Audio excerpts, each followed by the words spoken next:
Hello mga titara! Samahan nyo kami ulit gumala at syempre mag-celebrate ng birthday ni Bebe Angge. For today's video, tayo nga ngayon ay pupunta sa Snow Festival. Pero bago nga yan, kakain na muna kami dito sa may food court dahil wala pa nga kaming kain.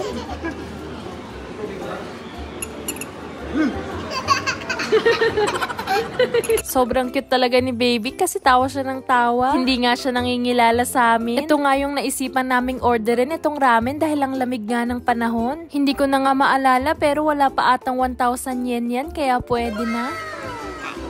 Bebe, ano nasa yan? Gusto yun tayo? Ay masarap! Masarap, okay lang. Ano?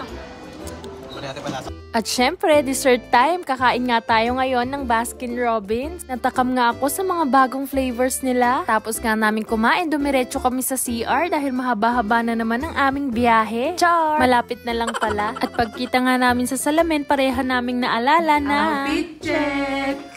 Fast forward nga, dito na tayo sa next destination natin. Dito nga tayo ngayon sa Iyama Snow Festival. Kung makikita nyo nga, wala na ngang halo snow. Buti nga may nabutan pa kami kahit papano dahil hanggang ngayon na nga lang daw yan. Kahit nga medyo madumi na nga yung mga ito, nakaka-amaze pa rin yung pagkagawa nila. Dahil sobrang detalyado nga ng mga parts nito. Napaisip nga rin ako dyan kung gaano katagal nila yung ginawa. Kaya nga nakalimutan kong itanong. Pagkatapos nga nun, pumunta naman kami dito sa may temple dahil may nakita rin kaming mga snow. Ang cute nga nitong poste na parang nakaslan kaya ginaya namin yung post niya.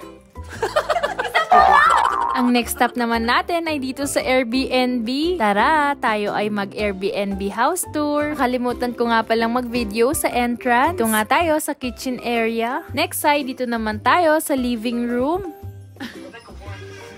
Say hi!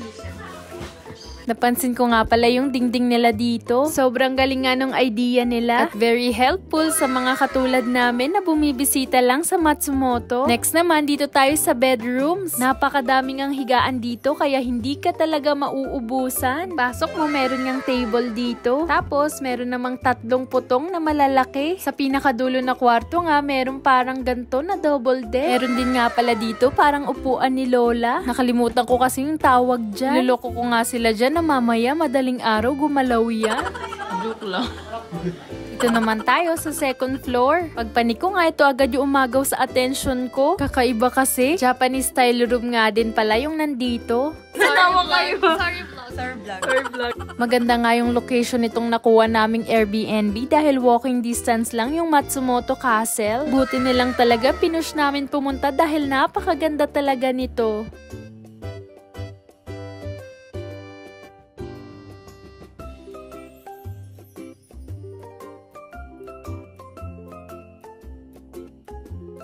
Five, 4, 3, 2, 1. 1. Happy birthday! Iyak! Happy birthday! Happy birthday! Happy birthday! Matandabi! Omedetai! Matandabi! Omedetai! Miss ko na tayo blow! Sorry. Sabay-sabay tayo sa kanta, nakakagigil. Happy birthday! Sabay-sabay. At syempre, kailangan natin i-flex yung handa ni Bebe. O, diba ang dami? Taray, para ka lang nasa Pinas. Pati yung mga alak. Happy birthday, Bebe Angge! Kahit tapos na. Sa iyo, nagsisunod-sunuran ako na parang gaw! Maaga kang bumibigay! Stupid! Ang puso kong ito. Hey! Ay, saktaw! Nabubori? Happy birthday to you! Happy birthday! Happy birthday! Parang nasa mental hospital.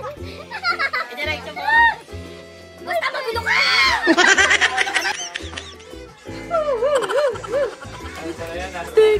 Tumayo na. Hey! Tony! I hope you enjoyed this vlog. Thank you for watching. それじゃあ、またね! Bye bye!